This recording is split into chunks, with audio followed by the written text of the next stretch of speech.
made these faces, and they were potentially like portraits, and in some of them you can actually see that it might be the same person in different eras of their life, down to the detail of like scars that you can see in other facial features. And even the scars were aging in these things. If you're familiar with the Moche at all, some of their artistic traditions are quite explicit. Yes, R-rated. Yes. These were, you'll be surprised to hear, a very interesting culture. We say that about every culture, don't we really do. They actually captured a bronze head of a Augustus statue, and she took it back to their temple and buried it upside down at the temple steps, so people had to walk on it to go into the temple. They were digging underground reservoirs and then disguising them so that only they knew where they were at. Which is so cool. I found that so fascinating.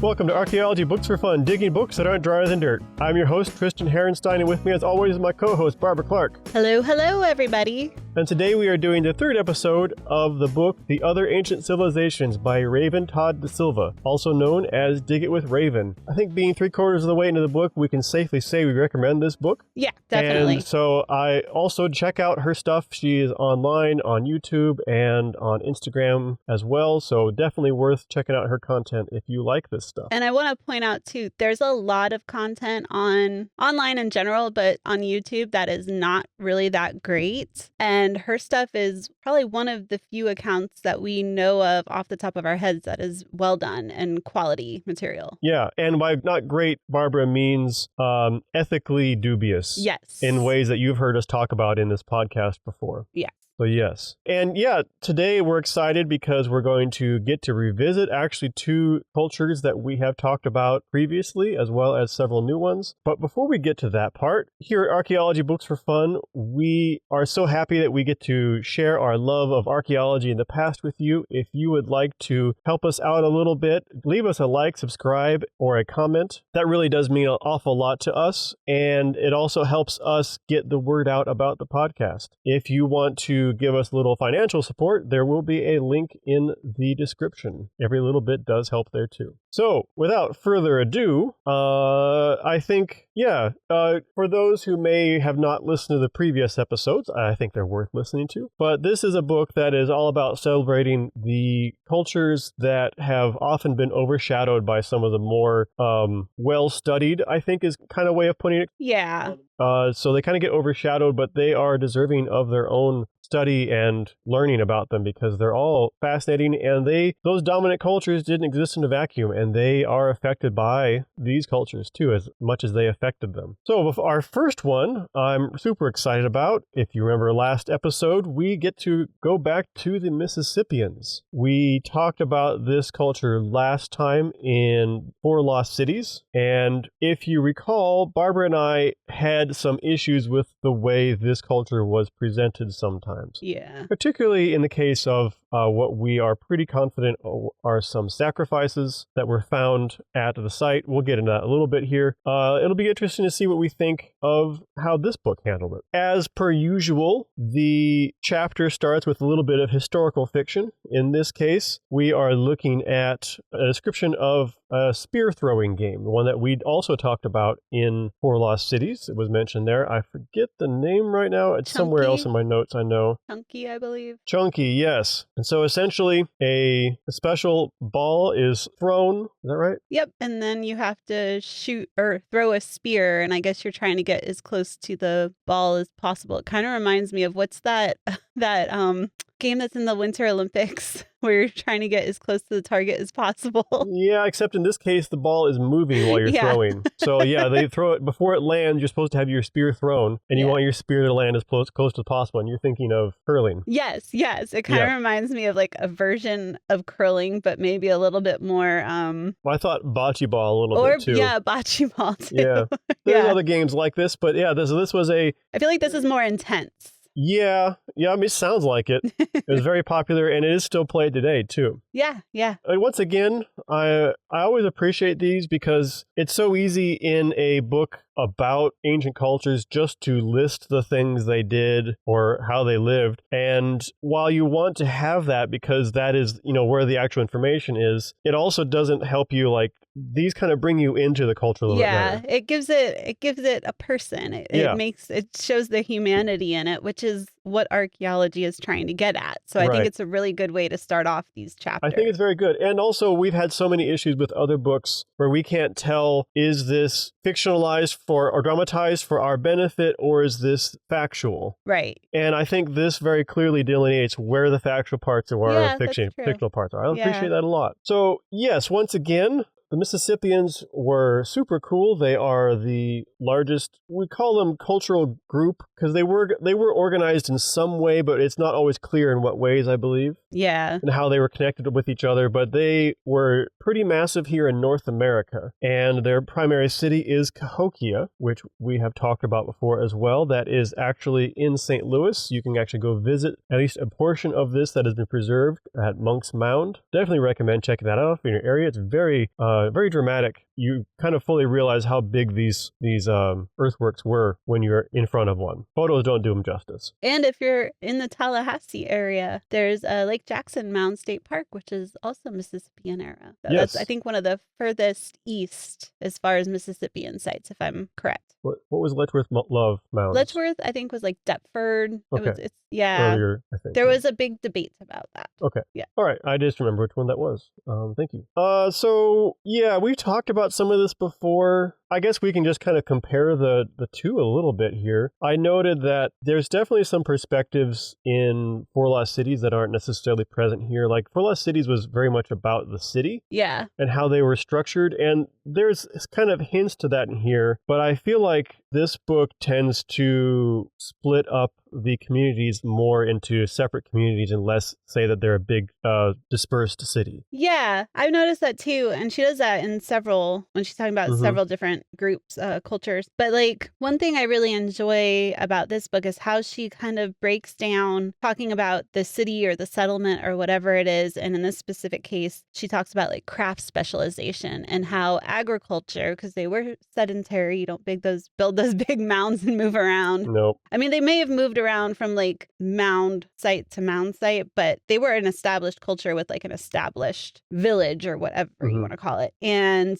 she talks about how agriculture led to specialization. In this case, it doesn't always. And sometimes you get things a little different. And she talks about other cultures later that are like that. But I really like how she talks about craft specialization. And she always seems to do a really good job of bringing it back to the person and the people. And I really appreciate that. As best as she can, I think, right? Because that is kind of the point, too, is sometimes we just don't know that much. Right. But and she'll tell you when they don't know something, which I really appreciate, too. Or where things are missing and lacking. Yeah, for sure. So, yeah, this culture kind of came from nowhere. It seems like archaeologically about 1050 CE, and we don't know exactly why. I noted that Four Lost Cities did a lot more speculation on why that could have happened, whereas we don't really in this book, which is probably smart. Yeah. Considering this is, in Four Lost Cities also they had, I think, 3 chapters to explore some of this stuff, whereas here we've got one fairly short chapter, so it's probably smart to leave that. Yeah. But she does a good job of talking about, I think, the things that kind of set this culture apart on its own. And to me, it was just funny to think of like the Mississippian culture as a lesser known culture, because coming from the archaeological world, living in the Southeast, it's one of the most prominent cultures we study.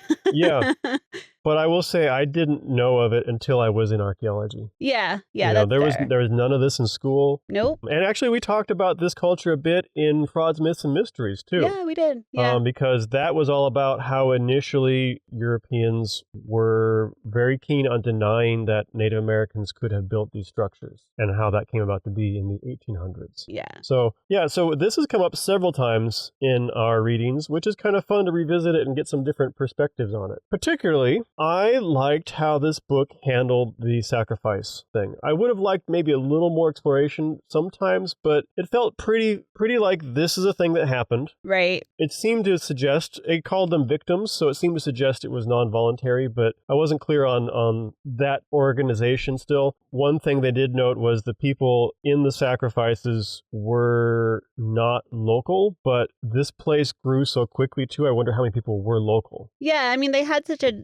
a like elaborate trade network as Mhm. well, from what we can tell archaeologically. So And people were almost pilgrimaging to this right. place, it seemed like. Yeah. So I feel like there was a lot more coming and going than what we would typically think, maybe. And one of the reasons we kind of got our hackles up with Four Lost Cities was because it's very easy for us to ascribe our feelings towards human sacrifices to this sort of a thing and say, oh, this is horrible. But we have to be a little careful because we don't always know how it was perceived by the people in the time. Even sometimes people who were being the sacrifices, we don't necessarily know what that meant to them. Right. And I felt like in Four Lost Cities, it was kind of it was using it as I don't know what the correct word is, but almost as kind of a rage bait, for lack of not necessarily to create rage, but to create like sensationalism. And, well, maybe I felt like Four Lost Cities had a point it was trying to make, and sometimes that worked, but sometimes there was a point about the struggle between, I think about like the struggle between the elite and the non-elite. Right. And it was tying in the sacrifices to that, whereas this book very clearly did not tie him in to that relationship. Right. But Because she we don't did know what talk that was about like there was stratification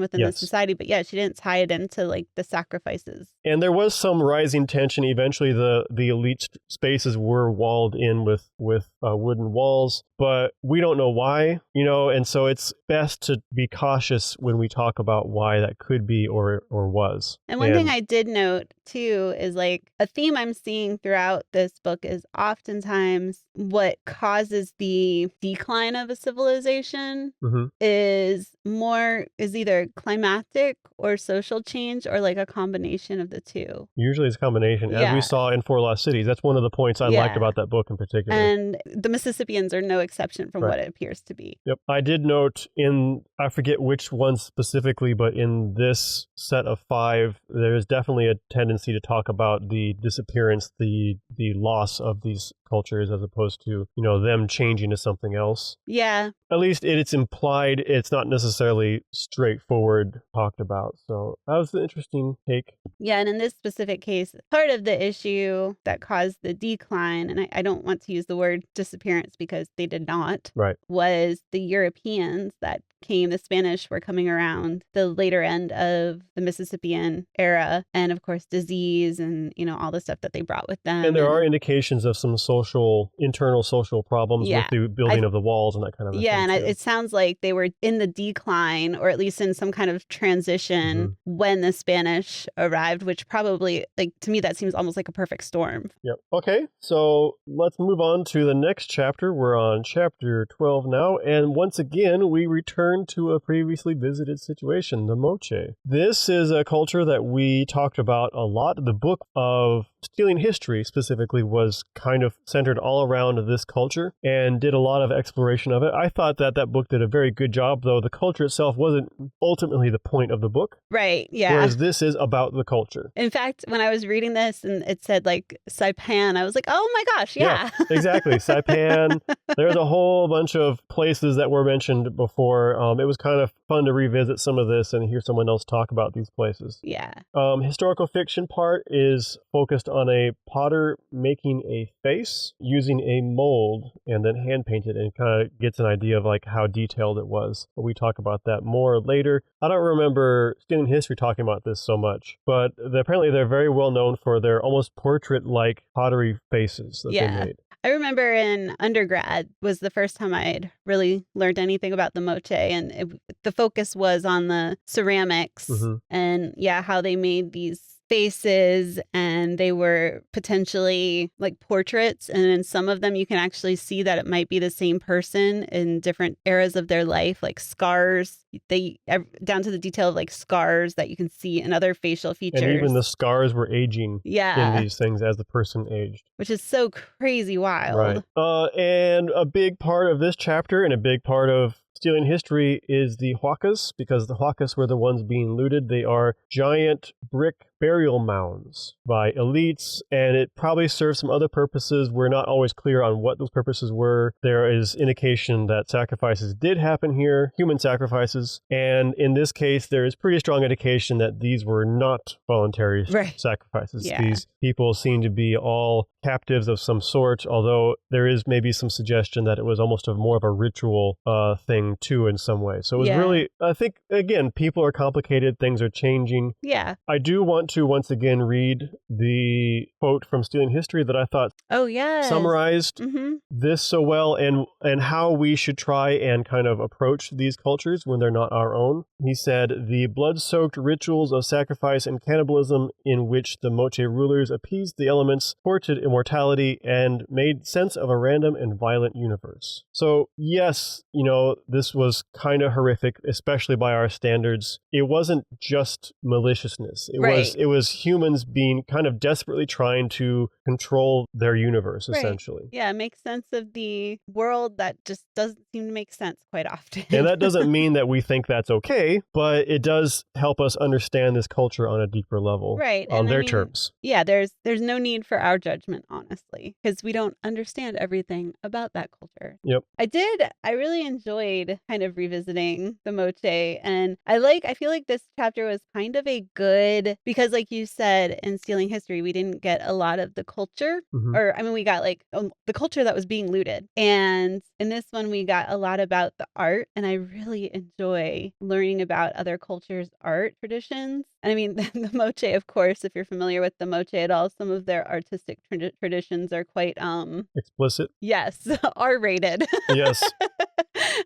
Which is not an uncommon art form throughout history either. Right. And you have to also take that within the context. I think just like you have to do the sacrifice, because I could see people being like, oh my gosh, and judging this culture because of that based on our, morals and standards for today. These were people that things were different. Yeah, and different doesn't always mean that it was worse or less. Right. It was just, I mean, if you watch I forget, there was a movie I watched and it wasn't the Moche, but there was an indigenous tribe, and this was around Spanish contact, and the family was living in a one-room little hut. Children, father, mother, and guess what has to happen in order for there to be children? Right. So the children were in the hut with them. It was just a not daily, but normal thing, So yeah, we have to kind of take a step back and realize our own biases. Yeah, so it's like cultures are interesting, and the Moche are definitely an interesting culture in a lot of regards. And that makes them cool, right. I think. And another thing I noted in this book is she does a really good job of pointing out several instances where we don't know something because the site has been looted. And I really appreciate that. And I feel like, again, ties in so well with Stealing History, especially in this particular chapter. Yeah, for sure. Oh, and again, one of the potential reasons for a decline in their population in this culture is a climactic event, specifically El Nino, which I think we're all pretty familiar with. A series of them, I think. Yeah. Yes. So I appreciated that too, because it's like, oh, wow. And, it's funny because I think, if we really do learn from history, some of this stuff should be clicking. And that is all will say about that. Yeah. So they're already in a pretty extremely arid environment, and basically a clever series of canals and irrigation allowed them to have the large populations there. And with the El Nino, there came pretty serious droughts, and their populations couldn't sustain themselves, and that led to social strife, which was kind of their problem there for sure. Yeah. And then outside pressure too, there were some neighboring cultures that were getting aggressive. Yep. Which, I mean, could have also been partially at least due to resource competition. Yep, they were probably experiencing some of the same effects for sure. So, chapter 13, we are looking this time at the Nabateans. So these were, you'll be surprised to hear, a very interesting culture.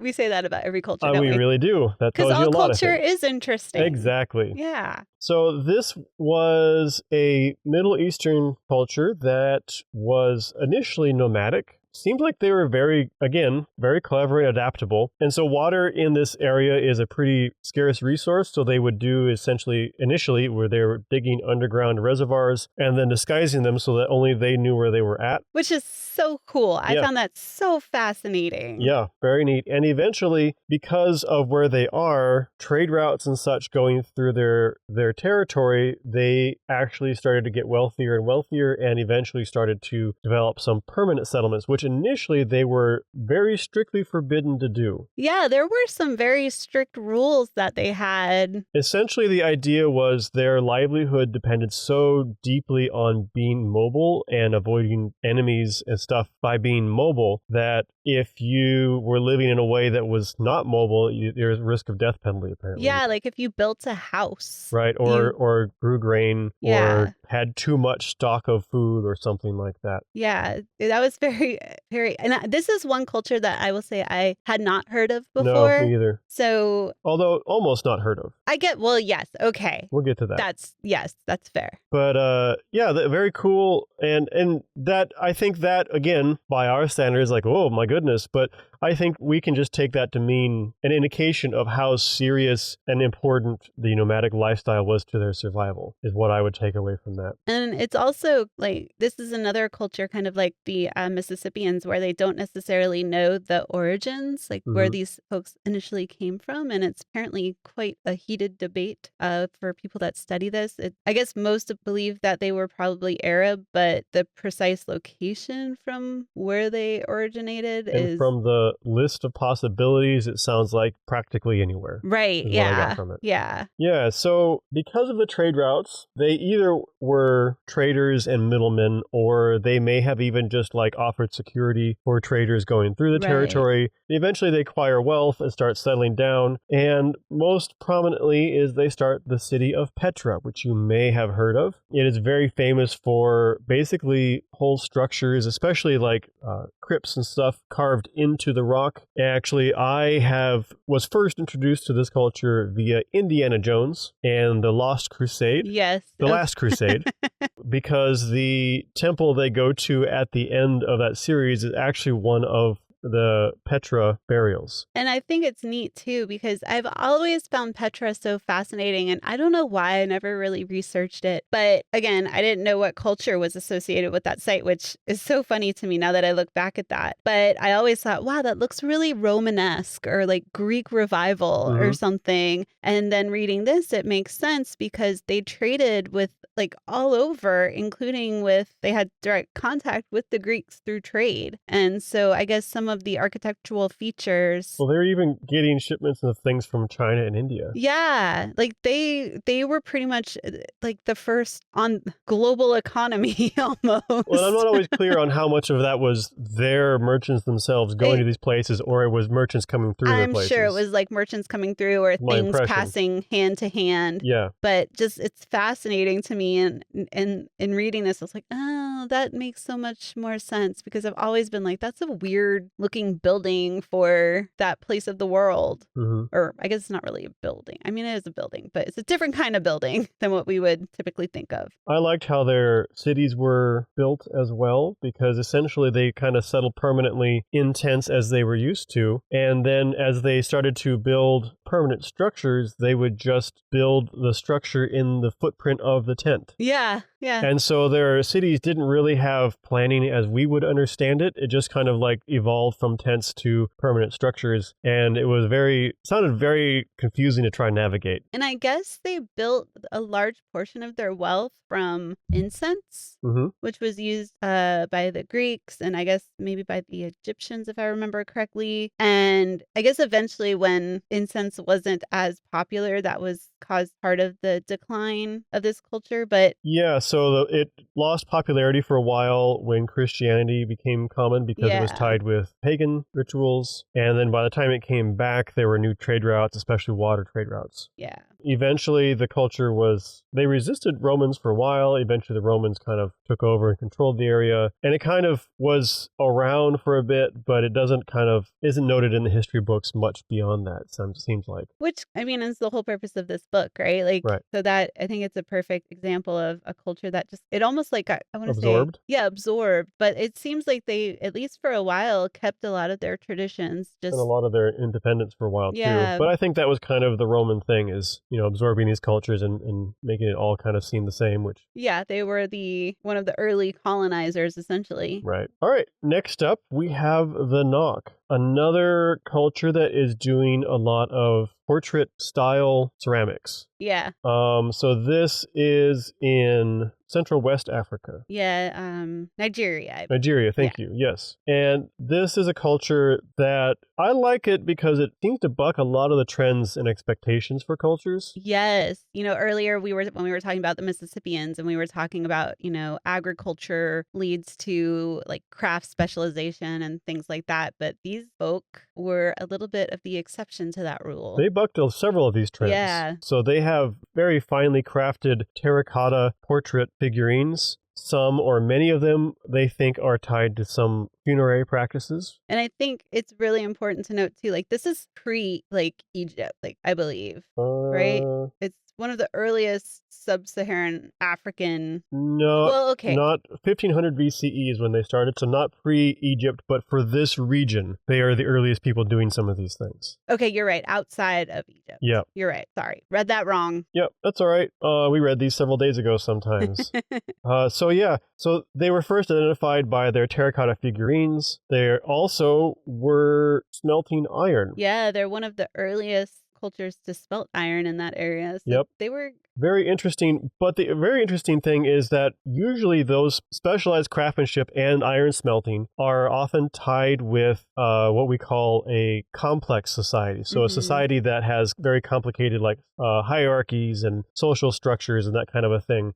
Like a lot of them are agricultural, agriculture is often tied with that. Things like that.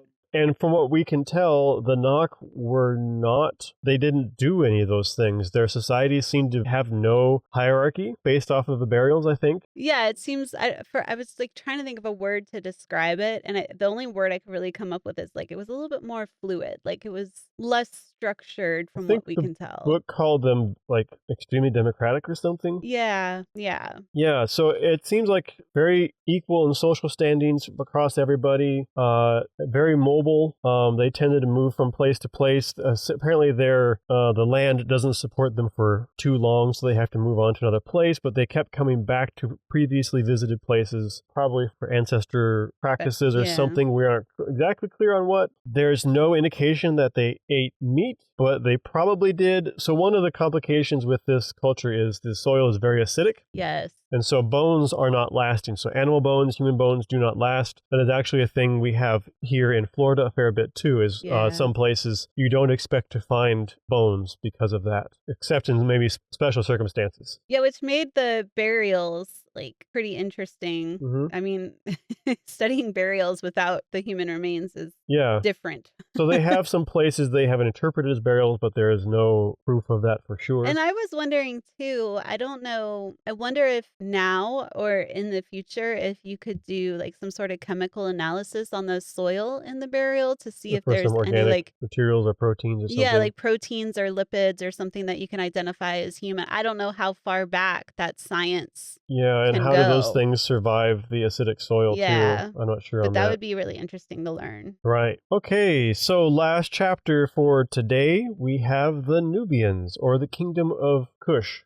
They're also sometimes known as. This one was interesting to me. So I don't know how many people are aware of the Nubians. I knew a little of them and actually had studied them in a school setting at one point. Yeah, I did. I was trying to remember like what grade I might have been. I don't remember either. Maybe I just world remember history or something. Yeah, like maybe junior high or high school even. Yeah. I remember the Kingdom of Kush and I remember learning a little bit about them. It wasn't very in-depth. I remember learning more than I would expect, or maybe they stuck with me more. But they're an interesting group. They're studied here because they're often kind of overshadowed by the Egyptians. And part of that is how the studies have done, because Egyptologists were the first, or some of the early prominent archaeologists, and then they started studying the Nubians in an effort to study the Egyptians, but they weren't studying these people on their own terms, essentially. Yeah. And they interacted quite a lot regularly with the Egyptians in numerous ways and on numerous levels. So I think it kind of makes it a little bit harder to parse out. And one thing I noticed in this chapter is, she starts out saying, they're a culture within their own right and they're significant. But then like throughout this chapter, all their interactions are with the Egyptians. So Right. They're still as very much presented on the Egyptian terms, it seems like. yeah, and I was kind of like struggling with that because to me, one of the things that sticks out in my mind about the Nubians was their pyramids. Because if I remember correctly, they had more pyramids than the Egyptians, and they're built at like a more steep angle. 40 degrees versus 50 degrees, I think, or maybe 50 versus 60. Yeah, and so I kind of struggled with this chapter because I was like, but you're writing about them within like the framework of the Egyptians. But I don't know if that just means it's really, really hard to parse them out. Well, I think on the terms of the history here too, it's almost impossible to do that to some degree. Yeah. Because Egyptians conquered them for a long time, and then they conquered Egypt for quite a long time. So the two cultures became very intermingled, especially later on. I think they're more on a distinct, separate level, more fully separate, at least early on, it seems like. It does, yeah. And one thing I've noted that I thought was interesting, and if any Egyptologists or people who study around the Nile River could comment, maybe we have a listener who's into that, but they delineate or note location based on cataracts in the river, and I've never experienced that before. And I was like, cataracts, aren't those an eye thing? So I had to look it up, and it's just like a significant flow of water in that area. So I would assume like, like rapids or maybe a waterfall or something. Yes, that was... See, I do recall talking about this when I learned about this culture before. And my recollection and understanding is it is an impassable section of the river. Yeah. Which strategically was very important because you couldn't, ship an army up the river. Then you'd have to get out and carry your boats and stuff, as is described. Which is part of that narrative at the beginning, yeah. But I've never seen that so prominent when describing where locations of different settlements are, except in this instance. And it just stuck out to me. And I think it is why, because it was so intentional. And I mean, if you think about it too, they're essentially in a desert. So the river was very, very important to pretty much every aspect of these cultures. That makes sense. Yep. And when you're always fighting, or often fighting with each other, having those defensive positions are useful. I don't know of much more. Oh, I forgot. What the thing you forgot about the Nok that is super cool, and I guarantee you this is it, is that they skipped the copper and bronze age and went straight to iron. Yes, that was... And it is, I think, an extremely rare example of that. Yeah. We almost always have a copper and bronze age before iron. Yeah, so because I was thinking about it when we were talking about the iron smelting, and then it just totally, and I was like making a mental note to talk about it, and then we moved on, and I was like, what was that? You're right. That's what it was. Thank you, Tristan. I knew it too. I thought, oh my goodness, that's neat. And this, so again, they bring up human sacrifices, but I think it's dealt with very well again. And one thing I wanted to bring up, just because of our ancient brews, previous book we read, is the communal beer filter straws that were found here. Okay. And I remember that was mentioned in one of the beers in Ancient Brews, and I could not remember for the life of me which one. I was hoping your brain would remember, Tristan. There was either an Egyptian beer. I think it was the Egyptian beer, because it was like they had the hieroglyphs of the straws. Yeah, and this was either it was Egyptian or it was using some Egyptian beverages as inspiration for another one. I feel like it might have been doing. I think maybe the bread beer. I think it was the bread beer. I think you could be right. Yeah, but like I thought it was interesting. One thing that was really fascinating, it kind of ties into the Egyptian art, is the way that the Nubian art and the Egyptian art kind of influenced each other, and it seemed to kind of go back and forth, and you can see that really distinctly in both art styles. Just the interactions between the Nubians and the Egyptians, to me, is really fascinating. Yeah, agreed. Very complicated. Yeah. Eventually, the Nubians kind of depleted all their resources. They had a population they couldn't maintain. They had very rich iron deposits, and for smelting iron requires lots of trees, and so they deforested their area a lot, and they just kind of waned until they were invaded by Rome eventually. And she goes, I think I remember when we were studying like Egyptian history, the different like periods based on the different rulers and the ones and the twos and the threes. We've done that a few times in this book. Yeah, and that comes into play here, and I was just like, that's a little overwhelming. But when you're reading it, I don't think that is particularly the most important thing. Like you can still get the gist without memorizing all the different. Right. It's a little more complicated because we're talking about it in relation so much to Egypt, and Egypt has its own periods that are probably not perfectly lined up. Right. But I think you can just remember, like, middle period is when these sorts of things are going on, and then go from there. Right. And I do know at one point the Nubians adopted Egyptian hieroglyphics.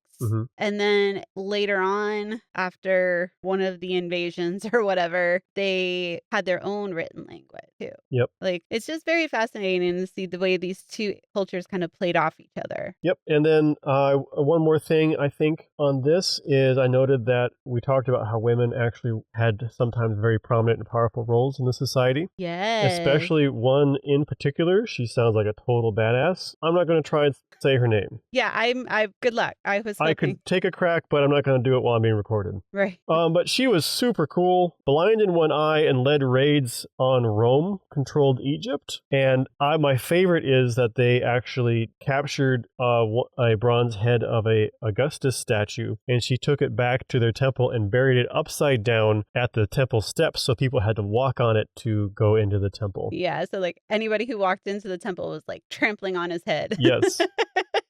Which is super cool. And they like found it's the like head. A very good ancient diss. Yeah, and they have found the head. Yeah. Which is also cool. So they have confirmed the story too. Yeah, when I was like reading, I'm reading on my Kindle and I like scrolled to the next page. I was like, oh my gosh, they found it. Because I don't think she said that in the book. No, she didn't explicitly say it. So it was like a little surprise. Yeah.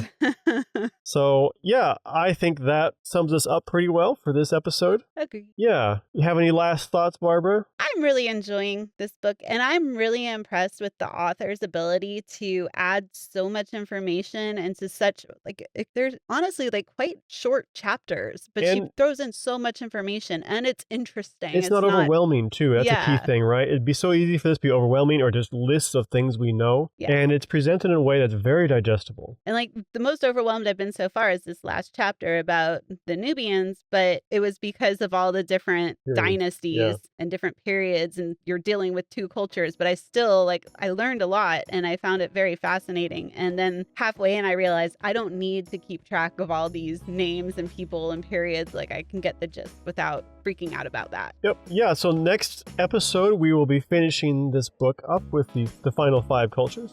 So until then, we'll see you all next time. All right. Happy reading, everybody.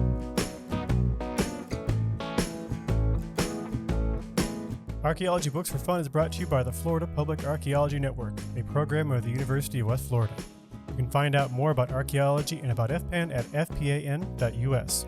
We appreciate any feedback, so if you're listening to us as a podcast, please leave us a review, and if you're watching this on YouTube, please like and subscribe. Thanks for listening.